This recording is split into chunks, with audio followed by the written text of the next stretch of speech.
6 ministers backstage, when they saw the size of the congregation, they offered me money to take the service.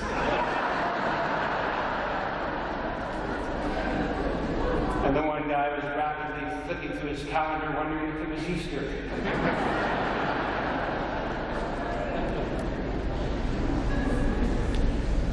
We are here as part of the World Piano Pedagogy Conference with our dear friend Benjamin Chabert, our director and our leader. We convene each year, and this year it's in your beautiful city, Orlando. I have fun in the hotels when we are there because it's like at home, places, in church maybe. Many people come up to my wife, Delayna, and I. Do you have room in your studio for our daughter? She wants to study the piano. Oh, it's kind of crowded. We're kind of the only teachers in town, really, so. But it's just really great. Because if there's anybody here tonight who's looking for a teacher for their child, at this moment, I would like everyone in this congregation who plays the piano and teaches it to raise their hands. Hey! A church musician's dream. Yeah, but nowadays people can't sight read hymns. Okay. Oh, in high school, I learned forgiveness just trying to read those hymns. Last night, we had on our stage a conference of 6-year-old little boy named Conrad. It's tall. He's like another little boy I met once. He was that tall, and he was incredible at the piano. And I said, "How long have you been playing?" He said, "How old are you?" I said, 4 years old. He's playing with orchestra. I said, "How long have you been playing?" 10 years.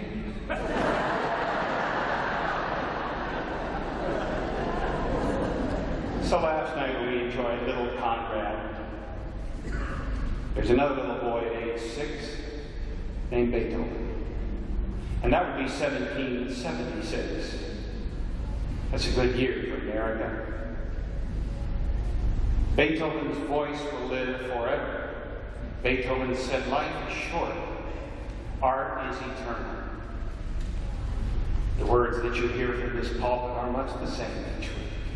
Of those matters of eternity, the things that are forever lasting. Beethoven had as difficult a life as any of us know. And yet he went on. The work you're hearing tonight was written in a world of silence. And for me, Symphony No. 9 is the greatest voice of freedom in all of mankind's music history. The first movement tonight will take you to September 11th and its horror. The second movement will take you off the planet. Maybe at a distance we can see that if you take Earth and you take the H and put it to the front, it spells heart. Heart. Beethoven said in an inscription that accompanies this picture, "May this music that is from the heart go to the heart." And in the second movement of the ninth, Beethoven is in the universe, seeing the stars orbiting in this grand plan that we're in. And in the third movement, he looks inside to his heart, in what many will say, in the third movement of the ninth, is the most poignant expression in all of music of love. And in the last movement, a glimpse back to the earlier movements. Is this good enough? No. And then we hear the melody you all know. In America today, is this good enough? In our world today, are we good enough? Is the friendship that Beethoven calls for in tonight's music a reality? And brotherhood and human kindness and acceptance of people unconditionally because they have the gift of life, as do we. Beethoven said, can we grasp that? An author said, Beethoven seems to have a permanent view of that which we have transitory glimpses. It's real in my home and my family. It's real in my classroom. It's real in this conference, and it's real in this church. And the real is love. It's not much different than live, and backwards spelled, live spells backwards evil. And unfortunately, we know the meaning of that word we never knew before. But you see, evil is lived backwards. We must turn it around. It's not so hard. We need help. We need you. We need one another. What you're seeing tonight rarely happens. I can't begin to tell you of all of the artists, of their stature. Some of the greatest artists in the world are here tonight, and my wife and I get to play with them. This choir has paved their own way to come all the way from Oklahoma to sing for you. The children, the young people in the choir, each paid money to come. They sang with us last year, and they sang with us in 1996 when we did the same concert as a memorial concert to victims of the Oklahoma City tragedy. That was 96. And 1,000 people wept tears of joy. It will happen tonight, probably from the very start of our program. In just a moment, we will welcome the choir and the pianists who I would point out this evening. You will find Robert Roux and John Perry, Texas and California for piano. Next, Jim Breckenridge from Oklahoma with the choir and his colleague Leena Crothers, originally from Finland, recently an American citizen, teaching in New Haven, Connecticut. And then this wonderful couple in the center, Luiz and Bridget de Moura Castro at their own pianos. Our dear friend Stefan Merler from Vienna, Austria, who we've never played before without. He said, I cannot come. About 2 weeks ago, from Vienna to America. He said, I got married this summer. Won't leave my wife and daughter for anything. And we applauded him. And Luiz and Bridget stepped in, and they're playing the Franz Liszt 2 piano arrangement tonight. Delayna and I are seated at this piano. I played all 9 symphonies on a couple of occasions. This is my 3rd tuxedo. The others were named Odor of Joy.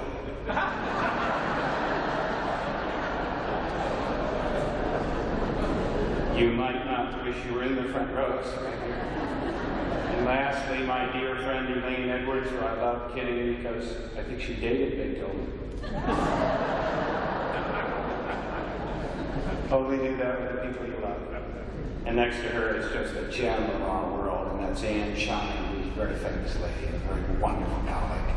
Charles Chapman, the conductor, great guy, terrific. The singers, how wonderful. This is what I kind of hoped would happen. 3 from the First United Methodist Church of Orlando. Suzanne Gifford, Athalia Cope, and David Peterson. And the gentleman who will begin our program tonight is a graduate of my university, Southern Illinois University at Carbondale. He went on to do a doctorate in York State at Florida State.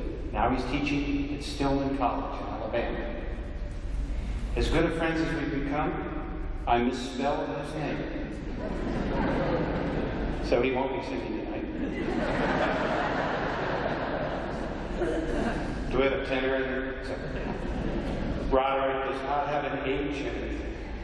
I think the German maybe does Roderick. I don't know. But I decided when he comes out and begins our program in just a moment and sings America the Beautiful all by himself for you. The H is for heaven. Because that's where Beethoven is going to take us tonight. God is in the center of our lives, and I'm proud to say that this evening. And Beethoven knew him very well. And thank goodness for both of them. We have something very special tonight. And all of you are coming.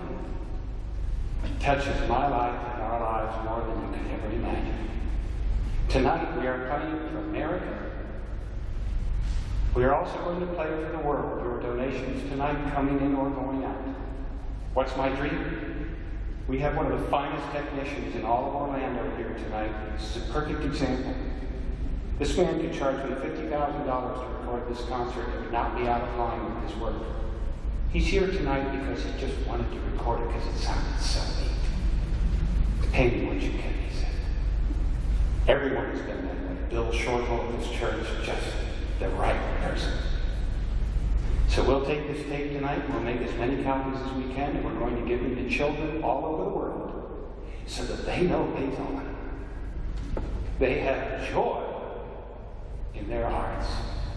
Because Beethoven said, no matter how difficult my life, I thank God for the gift of life. And so do I. So thank you for your help.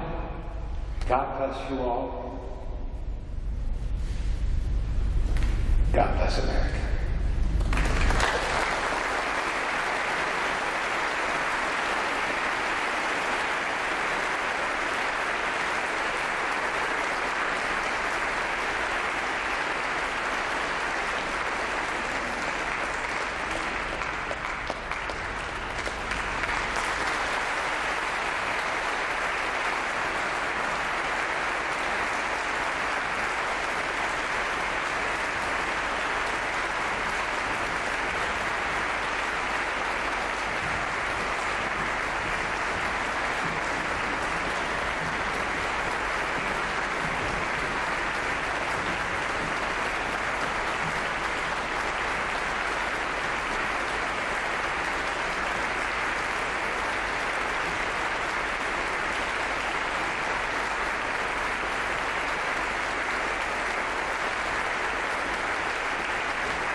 Oh,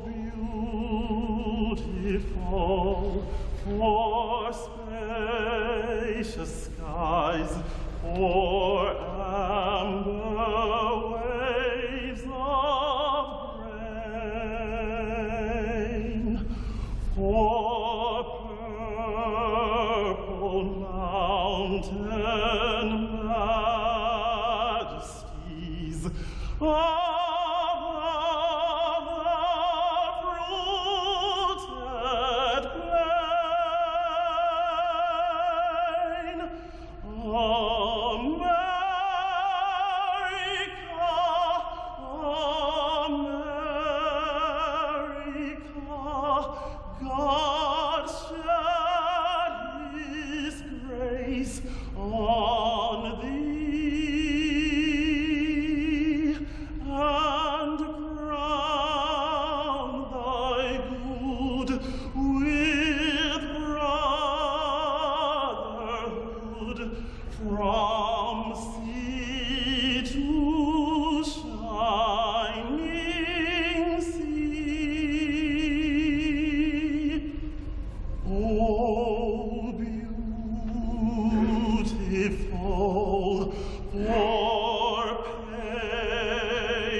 city's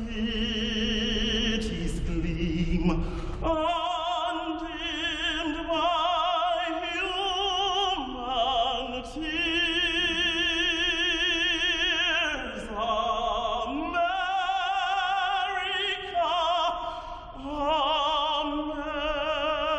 America, God shed His grace on thee,